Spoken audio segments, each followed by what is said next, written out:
नमस्कार दोस्तों, स्वागत है आपका हमारे चैनल में जिसमें हम एक्टिंग से रिलेटेड बातें डिस्कस करते हैं, कुछ नया सीखने की कोशिश करते हैं।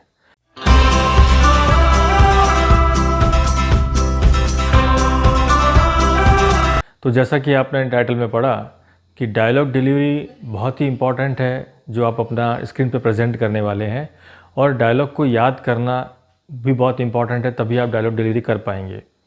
तो उसके लिए बहुत सारी चीज़ें आपको पहले देखनी होती है कि एक डायलॉग में जाने से पहले क्या क्या इंपॉर्टेंट चीज़ें हैं। क्योंकि अगर आपकी मान लीजिए बॉडी लैंग्वेज अच्छी है, आपका कंसंट्रेशन अच्छा है और आपकी जो कॉस्ट्यूम है वो भी प्रॉपर तरीके से डिज़ाइन की हुई है, आपका मेकअप अच्छा हो गया है, लेकिन अगर आपका डायलॉग डिलीवरी नहीं हो पा रहा है तो आपका सीन ख़राब हो जाएगा। तो उसके लिए सबसे पहले ज़रूरी है कि आप सीन को प्रॉपरली समझें और डायलॉग कोई पूरा रटे नहीं, डायलॉग याद करने की कोशिश नहीं करें। पहले सीन को समझें कि ये सीन क्यों आया है, कहाँ से आया है, क्यों पैदा किया गया है, और सारे कैरेक्टर एक दूसरे से इसमें क्या कम्युनिकेट कर रहे हैं, यानी इस सीन का पर्पस क्या है। प्लस आपको ये भी जानने की ज़रूरत है कि इस सीन में जो दूसरे कैरेक्टर्स हैं वो कौन है। मान लीजिए आप उनके साथ फर्स्ट टाइम शूट कर रहे हैं तो आपको बहुत अच्छी तरीके से जानना होगा कि वो एक एक कैरेक्टर की डिटेल क्या है, आप किससे कम्युनिकेट कर रहे हैं।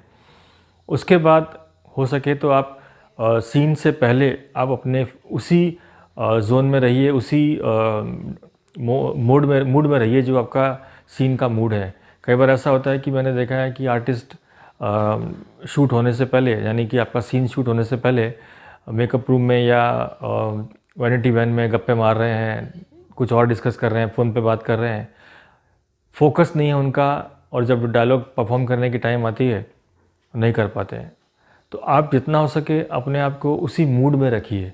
जब तक कि आप बहुत ज़्यादा प्रैक्टिस नहीं हो गए हैं तो आप उसी मूड में रहने की कोशिश करिए कि जो आपका सीन का भाव है, यानी आपका जो डायलॉग डिलीवरी है वह कौन से भाव में होने वाला है। ये एक गुस्से में बोले जाने वाला डायलॉग है, प्यार से जो बोले जाने वाला सीन है, या मान लीजिए कॉमेडी सीन है। सीन की इमोशन क्या है, उसका भाव क्या है, उसको आप समझें, और उसके बाद आपके डायलॉग की इम्पोर्टेंस को समझें कि आपको डायलॉग कहाँ बोलना है, और डायलॉग की स्पीड क्या होनी चाहिए, वॉइस लेवल कहाँ कम ज़्यादा करना है। और दूसरा, एक दो मैंने देखा आर्टिस्ट गलती करते हैं कि वो सिर्फ अपने अपने डायलॉग याद कर लेते हैं, उनको सामने वाले का पता ही नहीं है। उनको पता है कि ये बोलेगा, मैं इसके बाद मैं ये बोलूँगा। नहीं, कई बार सामने का आर्टिस्ट इम्प्रोवाइज़ करके कुछ ऊपर नीचे बोल सकता है तो आप अटक जाएंगे।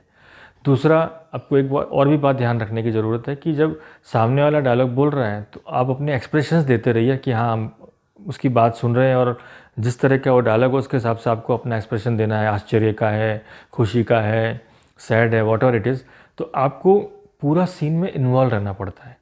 और डायलॉग याद करने के लिए सबसे बेटर तरीका, जैसे मैंने आपको बताया, कि पहले सीन को समझिए, सीन के बाद उसमें जो की इम्पॉर्टेंट चीज़ कम्युनिकेट की जा रही है उसके 3-4 पॉइंट को पकड़ लीजिए कि मेन बात क्या है।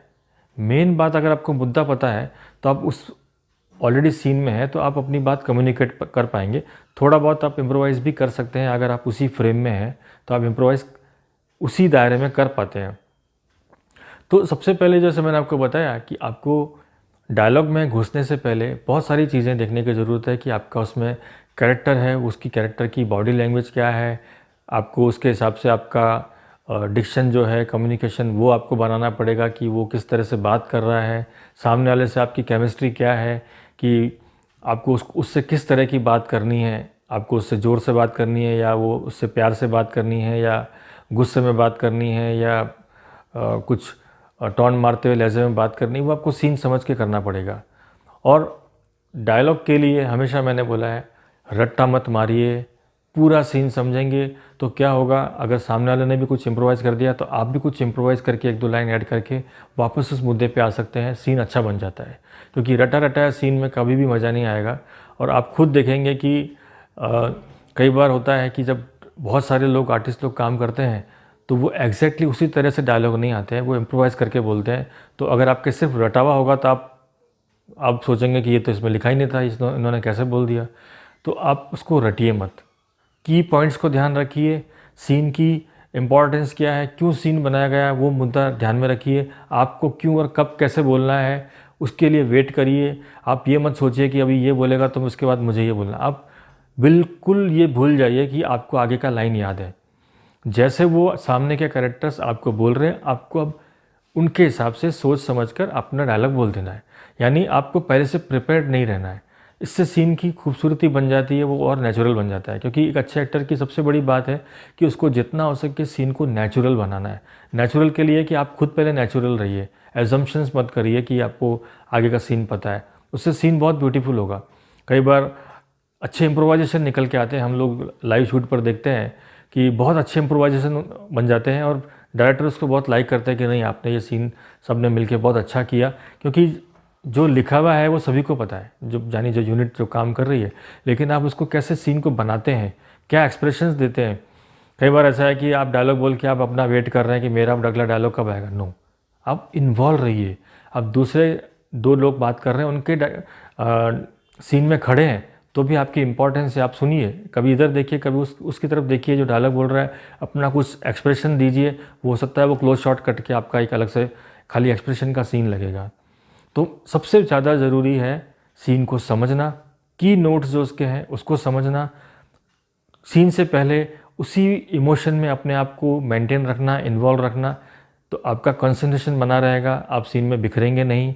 उस सीन को समझ के, उस सीन के कैरेक्टर की जो बॉडी लैंग्वेज और सारे जो आपस में किस तरह से उस सीन को ले रहे हैं, उसको अच्छे से समझ के करेंगे तो सीन आपका बहुत ही अच्छा बनेगा और आप अच्छा डायलॉग डिलीवरी भी कर पाएंगे।